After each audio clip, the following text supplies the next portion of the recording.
Hey everyone, welcome to the podcast. We are Tulloch Consulting, your wise HR partner, and I am Jana Tulloch. I am the founder of Tulloch Consulting, and today's guest is Shane Spraggs, co-founder of the Future of Productivity and co-author of The Power of Remote. So I was very excited actually to have this opportunity to chat with you about remote workers because I'm a huge fan of remote working. As you know, I know you and I have talked about it before. Yeah. And I think that there's probably a little bit of insight that you can share with business owners about what it takes to successfully manage a remote team. And I know you've got a lot of ideas in the book that kind of go from, pre-entry into an organization through to managing and supporting and so on. But I think it would be really interesting if we started at the beginning about how to identify, who's going to be good at working remotely, how to, support them through their onboarding, how to make sure that they're really launched well into a remote workplace. So maybe we can start there and talk a little bit about maybe how to have business owners understand that it takes a certain type of individual maybe to successfully work in a remote environment. That's right. Yeah, and I think it's worth pointing out that remote work isn't for everybody. Everyone went remotely at the pandemic, and everyone felt that we're all going to stay remote. This is great for everybody. But in fact, some people just want to be in the office full time. And in fact, actually, there's a larger percentage of people who want some form of hybrid as well.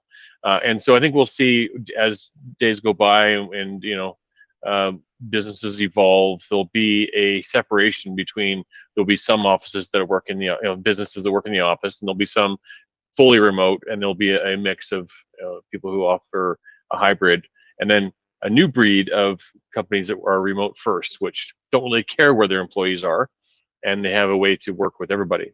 But for a remote worker, there's a couple of key traits that make people good remote workers, and one of the ones I think is not as obvious as the others, and that is a healthy social life. Remote work can be very isolating. If you're the type of person who gets up, goes to the office, works till 6, comes home, watches some TV, and does the same thing the next day, and you get what you need socially from the people at the office, and that's fine. But you're gonna have a really hard time remotely because there's less emphasis on social interaction remotely. In fact, you actually have to force it in order to get any social. A lot of people are just getting down to business. Let's get stuff done. Let's be productive, right? And consequently, a lot less drama, which is great. But it can be tough on people who don't have the support of a club that they belong to, a sports team, some sort of passion that they have, some sort of workout routine that involves other people, because they need to now shift their social life from the office to life, which for a lot of people, that is a benefit of remote work, because now instead of having friends that were chosen for you, you get to choose them yourself. With people in your neighborhood and other groups you want to work, you want to hang out with, and so that's a key one, is do they have a strong social life? And you can ask some very pointed questions during the interview process to really decide whether, or pinpoint what they have something going on outside their lives. Like, hey, what do you do to keep busy? And tell me more about, so and so, the thing you did on, how was your weekend, and that sort of thing. You don't have to obviously keep it professional, but it's easy to ask the right leading questions to find out what types of hobbies people have. That's an interesting thing, because I think when, I consider interviewing people, because we do a lot of interviewing, you don't necessarily focus on the stuff outside of work, right? And kind of where their passions might lie outside of things. And really, there's a lot of focus on the skill set that they bring to the table for the job that's in question. But what I liked, what you spoke about in the book, was thinking not so much about the skill set, because you can validate a lot of that right off the bat, but looking at these other competencies and behaviors and things that really sort of create the person as a whole as being suited for remote work. Maybe you could talk a little bit about that.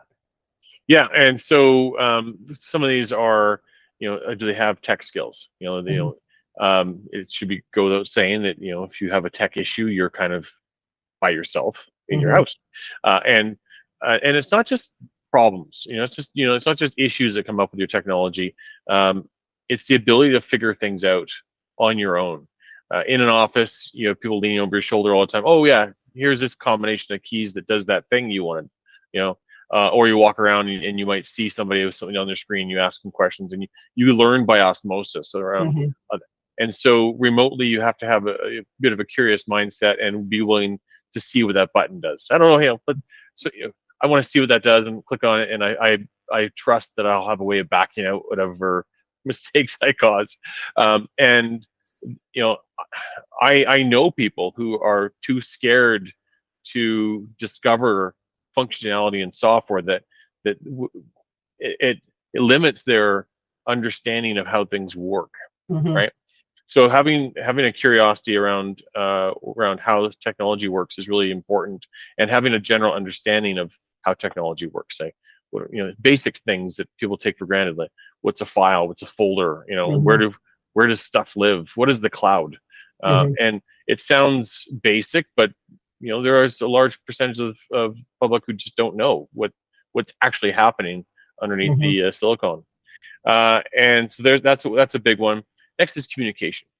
Communication is a big one, from the sense that it's not about voice or visual communication. It's more about how do you type? What do you say in text-based communication? Because a lot of your communication remotely is done through instant messaging and email, and they need to be able to create Twitter-sized messages that can get the point across, and they need to understand the nuances of sending a instant message, or avoiding sarcasm in emails, and that sort of thing. And so that's it's a bit harder to test for, but I'm a big advocate for having an interview over instant messaging. It's a bit of a weird one, but you can say, okay, our next interview is going to be at 2:00, and here's the Slack channel I want you to participate in. Oh, interesting. And how fast they can reply to your questions, and how succinct and clear they are with their answers is a big indicator of how well they'll communicate to others. So those are two big ones that I really stress. Yeah. Can we talk a little bit about the introvert extrovert piece that you mentioned? Absolutely. Yeah, absolutely. Yes. Because I find that interesting, right? Like, I think people often think, introverts are these, withdrawn people that, don't talk and don't do whatever. And I think that's a misnomer in a lot of ways. I think introverts just take more time to process things sometimes, and aren't as, like me, tending to blurt stuff out all the time because I'm on the extrovert side of things. But I think they're just more measured in their thoughts, right? So can you talk about how they might, the pros and cons of introverts, extroverts in a remote workplace? And and I think it won't be much of a surprise that people who are extroverts tend to want to be around people, and so it can be difficult for an extrovert to spend their entire day interacting with a computer as opposed to real people. But those types of individuals can also make do when they have a strong social life. If they if they can put the time in during the day in front of a computer, and then they can go get their energy from the people they're hanging out with after the fact, there's sometimes some benefit there. Introverts, certainly on the far end of the spectrum, love the fact that they are not working with people directly all the time, and it's not there's no small talk, there's no drama. It's just like, we just want to get our work done. Like, let's just focus on getting the work done. And so generally, I think you'll find that introverts make for better remote workers, because they have more of a acceptance of the interface you have to the office. Having said that, there's definitely enough people there who have bucked that trend, and extroverts there's definitely some good working from home extroverts, but yeah. So or introverts masquerading as extroverts, right? Yeah. I consider myself a functioning introvert. Yes. So I can go out and make do for a good hour or so in a public setting, or do some networking, but after about an hour or so, I'm just drained. Like, I just need to get away from it. But if someone was to meet me in person, just that that interaction, they would probably say I was extrovert. Yeah. So we've got strong social life.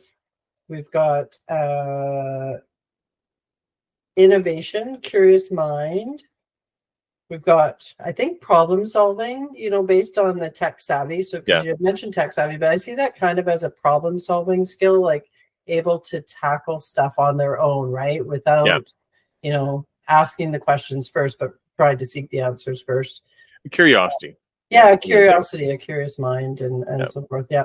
And then the introvert extrovert discussion. So was there anything else that you look for when you're hiring? One of the big ones is empathy, being able to recognize or understand the emotions of others. It's a strong trait in a lot of employees. Certainly if you the more of the management layer they belong to, but being able to take hints and clues from people that are maybe a little bit less clear than they are in person. How people showing up over an instant message conversation versus how maybe they're showing up in person. There's a lot of value in understanding how to interact with people through a screen, and empathy is a big part of that. Being able to put yourself in their shoes, being able to listen to their part of the the discussion, and actively listen and repeat back to them, so that builds a better relationship with people, and people have a sense that I understand how you're feeling. May not be how I'm feeling, but I can understand what you're going through, and as a result, I'm going to change my reaction to your conversation. That's an interesting competency, because I tied that sort of behavior to caring type roles like healthcare, social services, anything where you need to build that relatability with the people that you're dealing with, and to think of that as kind of a base competency that you're trying to measure in the people that you're hiring outside of those types of roles is kind of an interesting one, because I don't think people give that much thought, right? Like you've got, I think problem solving and innovation are kind of common things that you might look for in a lot of roles, depending on what they are. But empathy is a really interesting one that I haven't personally seen come up as a measurement, right, through the interview and selection process. So and if you think about it, if you imagine you have a video call with 4 people, being able to listen and understand what others are saying instead of speak over top of them is a critical aspect of communicating and being productive. In person, you can get by with more visual cues, more other ways to get your words in, but really in over a video call, you're interrupting somebody who's talking, and in doing so, discarding their point of view and just trying to get your own point of view out. And it's the people who recognize the value in hearing other people's perspectives that really do well. That's very cool. Is there any other traits that we haven't touched on? Oh, I think we've covered enough. There's a few, I'm sure, but those are the main ones. Those are the main ones, yeah. Okay, let's talk a bit about onboarding. And so here, onboarding is actually an interesting topic, because everybody's perspective about onboarding is quite different, and varies from company to company, and varies on the role, right? So, some might have higher expectations about, like, especially if you look at higher level positions, there's a lot more reliance on the individual coming into the role to really make their way in a lot of ways, right? And then there's the more lower level, entry level type positions where they've got, managers or whoever, that there's an expectation that they be guided kind of through the onboarding process. But I think it's different when you've got people who are remote, and the amount of support and the type of support that they need in order to be successful, as opposed to those who are kind of in the office. So I know you mentioned hybrid is kind of popular, and I would assume for hybrid, the onboarding is probably going to take place in the office. Yeah. So let's talk about companies that are onboarding remotely, fully, and kind of what that onboarding program might look like. Right. Yeah. I like what you said there about, onboarding might be different things, different companies. And I would start there, define what onboarding is. For me, it's everything that needs to happen to make a new employee turn a new employee to a successful employee. Getting to the point where they are working 100%, and so to me that's probably more than the first week. It's probably at least 1 month, probably 3 months of a plan to get them from 0 to 60, as you might put it. So define what that means for your company, and in some companies, onboarding starts during recruitment, and that's probably the right place to consider it, because during that time you want to start imparting them with concepts about the purpose of the company and the values. More so with remote businesses, employees need to have that sense of connection to the overall purpose of the business in order to have a sense of belonging. In the office, you can get by with social groups, right? So I might be going to work because I like the people I work with. Well, when that's no longer an option, you can still like people, but you're not going there to get your social from them. Then it usually flips back to, why am I here? Why is this job important to me? And am I contributing something towards the grander purpose of the business? And so that has to be well communicated to every employee from the get-go. And it's not always, certainly these days when people are struggling to find work, and they plaster resumes everywhere, just hoping to get a hit. But do your best to in the interview process to reinforce the purpose. The next is understanding the steps that need to happen in order for you to go.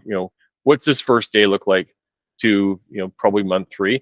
And I'm a big proponent on scheduling out the entire first week, because if somebody who's just starting probably won't have the confidence to take their own breaks, and might go for certainly with remote meetings, you can go back to back to back without realizing it, because you might be having a meeting with different people, and they may miss lunch, they may miss taking a break for a bio break, and it may be overwhelming, and that impedes the learning process. And then the most critical thing is make sure that they are meeting people and they're being introduced to people. We've heard too many stories about companies who hire people, and then these individuals are left showing up at meetings and having to introduce themselves, and that's a real negative way to start your journey with the business.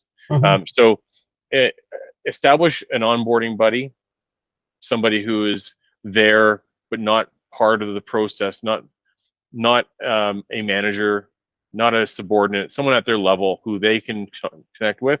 And the onboarding buddy used to be popular in the office as well. I used to like to say the job of the onboarding buddy is to show them where the coffee is, and how to turn on the coffee machine, and maybe where the washrooms are, or maybe answer silly questions that they are too embarrassed to ask their manager. And the same is true with remote work, except you have to look at it as this is the first relationship they're going to have at the business, right?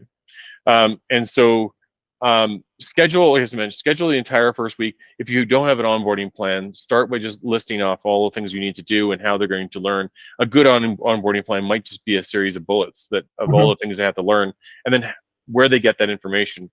If you don't have prepackaged curriculum for them to go through, then that might be a series of tasks they have to perform, mock projects, or meetings they have to have with people.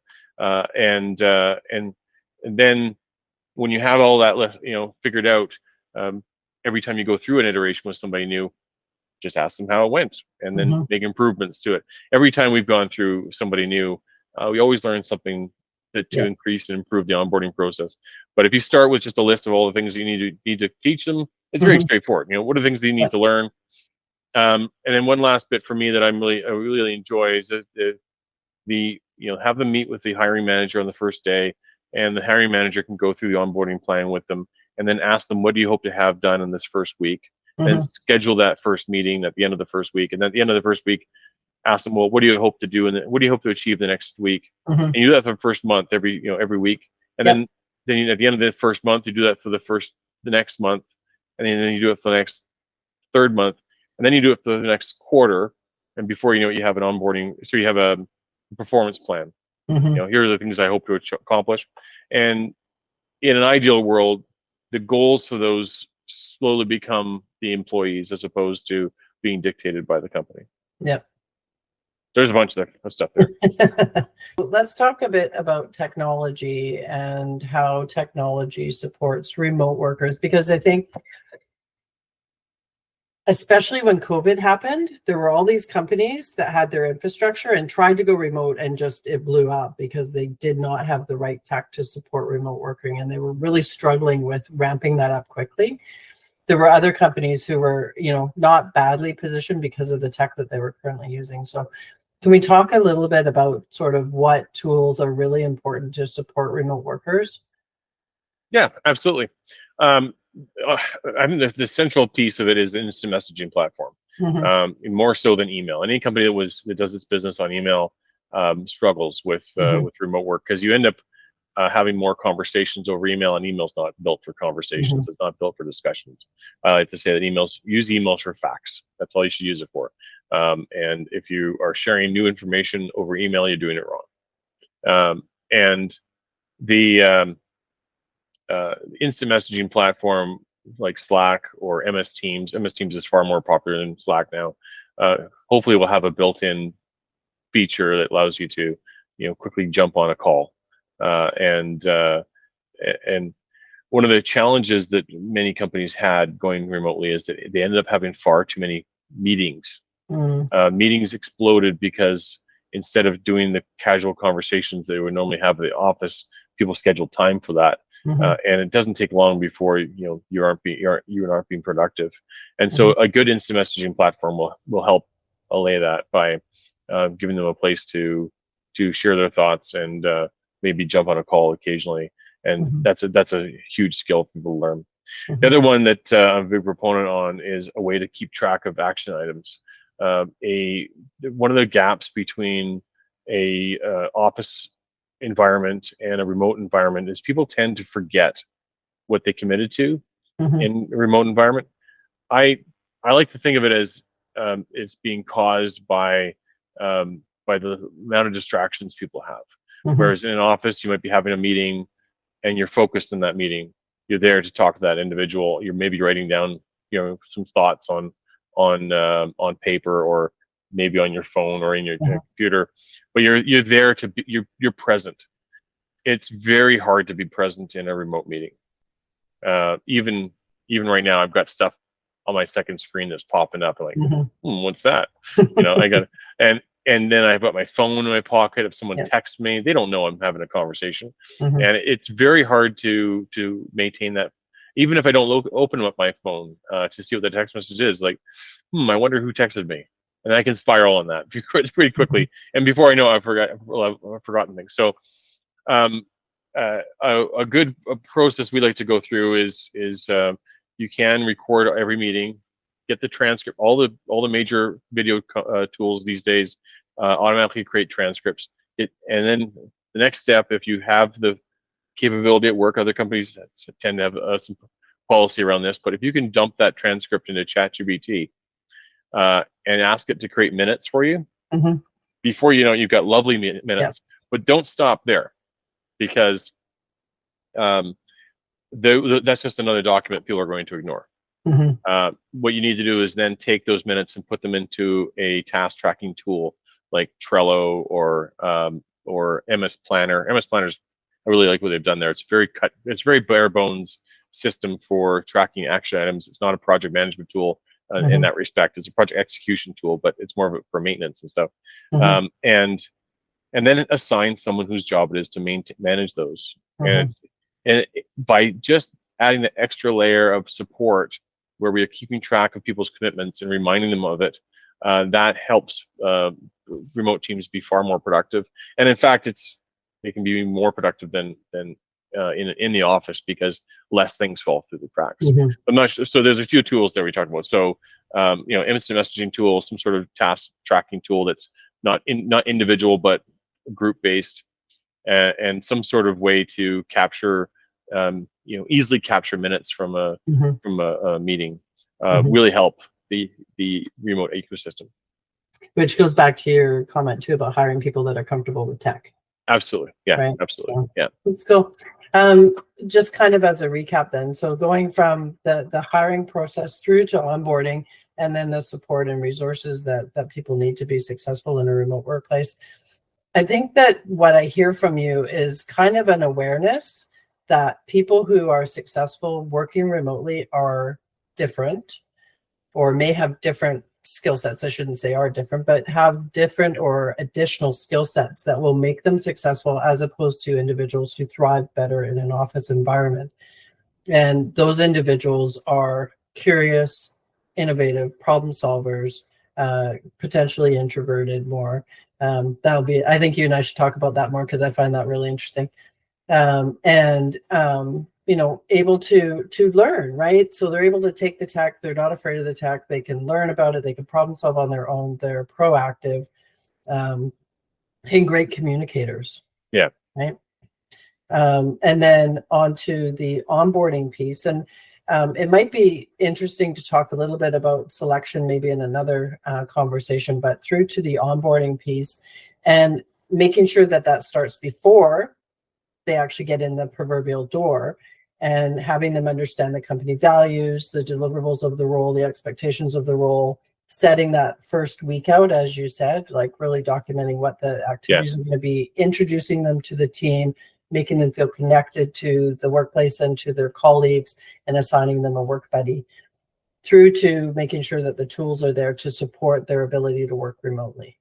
Absolutely. You captured everything very well. That's awesome. Any last parting words that you might have?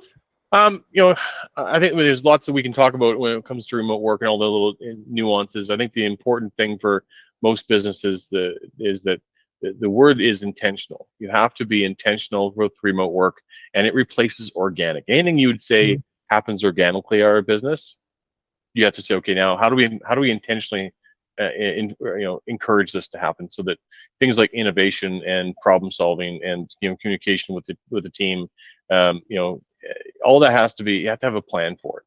Yeah. And it's not necessarily unique to remote work. If you have a plan for innovation in an office, that's also good. So I like to say that remote work turns you into a superpower, because it forces you to have a plan to operate and maintain and manage everything, and encourage the habits you want to see in your team. Mm-hmm. So yeah, for another time, there's probably more we can dive into from a management standpoint, but that's one of the big ones, is intentionality. Awesome. Thank you, Shane. It's been a pleasure. Yeah, likewise, Jana. Thanks for having me.